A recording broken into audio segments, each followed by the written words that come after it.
Hey guys, we're building a keyboard. It's time to get right into it. Alright, so first off, we got the PCB with the stabilizers. I already tuned them, wire balance and everything. For our switches, we're using MX Ergo clears. These have been lubed and filmed, I believe. I don't know if they're broken in, but they sound pretty nice. They feel pretty smooth. For our plate, we have a PP plate, and what I always do first is I put some switches into the plate just to align it on the PCB. I don't like putting all of them in, so I only put a couple.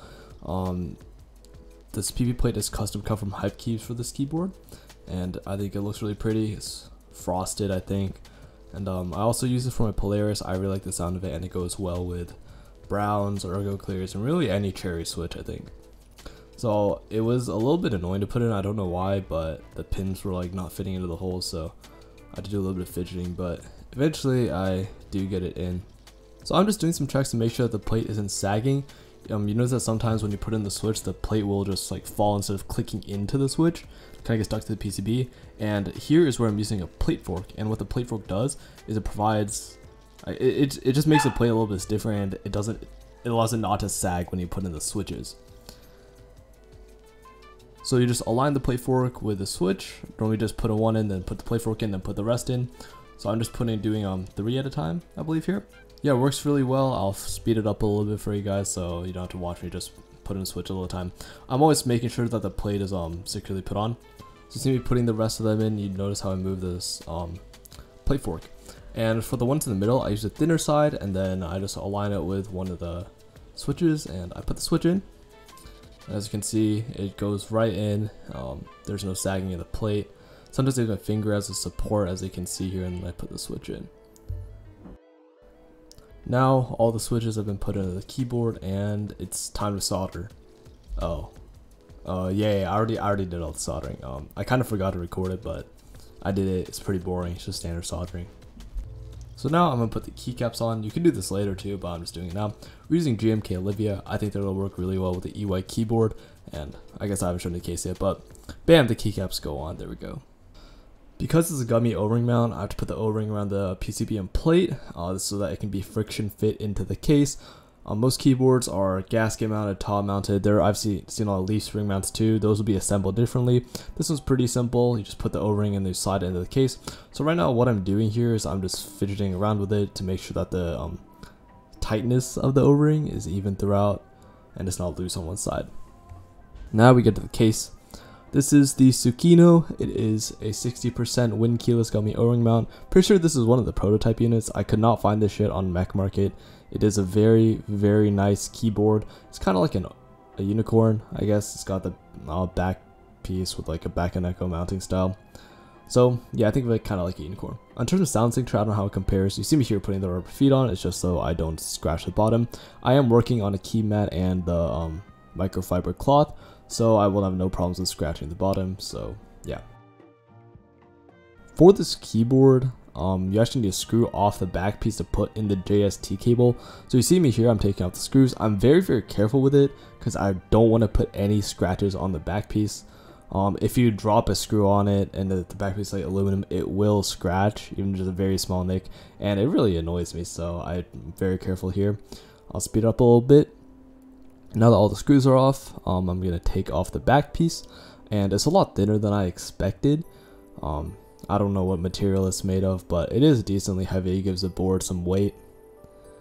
And as you can see, there are 4 screws. Took them out, and we get the JST cable. So the first step is to plug it in, and this one's very interesting where it's in the back, and I have to feed it through this little hole. And I personally don't like this design because, as you'll see in the future, it's very, very hard to plug into the PCB, and it doesn't sit that well. So I'm taking the 4 small screws and I'm putting them back in. Again, I'm pretty careful not to scratch anything, though the back piece will cover it and it won't be that important. Alright, now this is all screwed in. I fed the JST cable through the little hole, and it's time to put the back piece back on. Now, my dumbass puts it on backwards, or upside down, however you want to call it. I don't know why I thought this was the right orientation.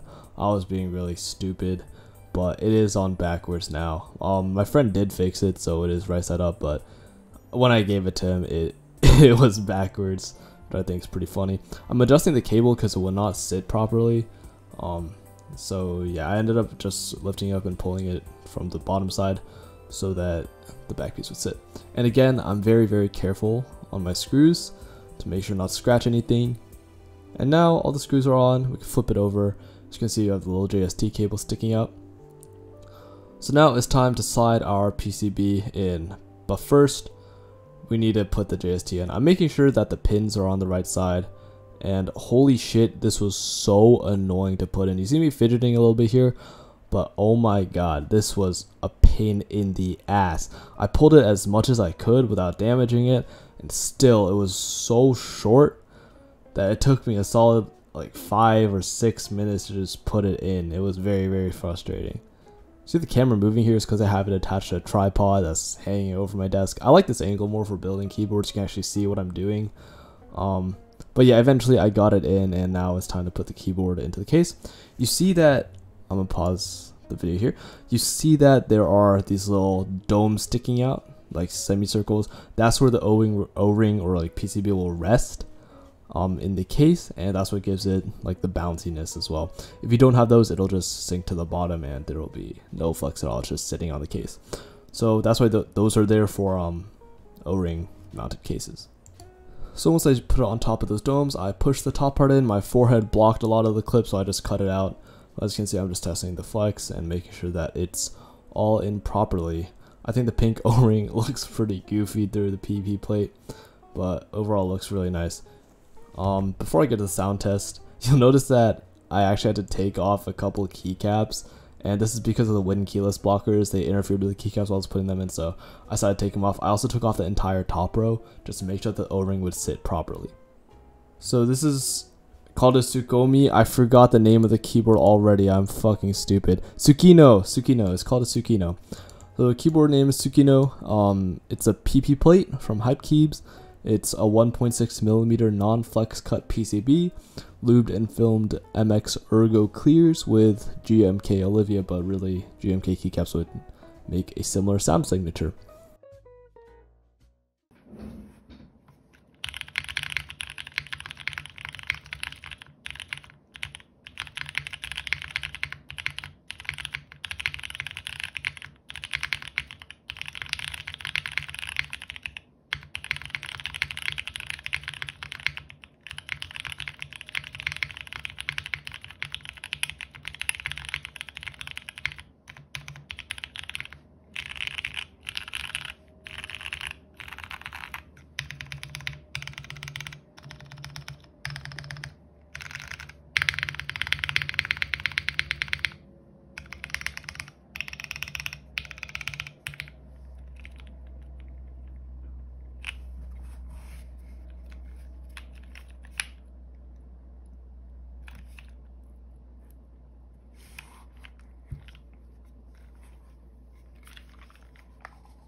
Overall thoughts of the keyboard, you may be asking?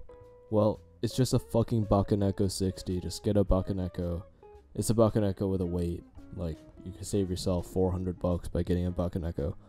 But it is pretty nice though, so maybe if you like the back piece, you can get this instead of a unicorn. But you still can't find it. I couldn't find it on Mech Market. And I think that it's just a prototype. But the board is very nice. I like the ergo clears on it. It sounds good. The spacebar kind of slaps. It's just another gummy O-ring mount though, so you can find one anywhere else. Yeah, that's literally it for the video. It's just a simple gummy O-ring mount, and it was pretty fun to build. I had a good time building it, and I think it looks really good. But it's not mine, so not much else to say about it. Anyways, more videos coming soon. I finally got monetized again, so start seeing ads. Peace!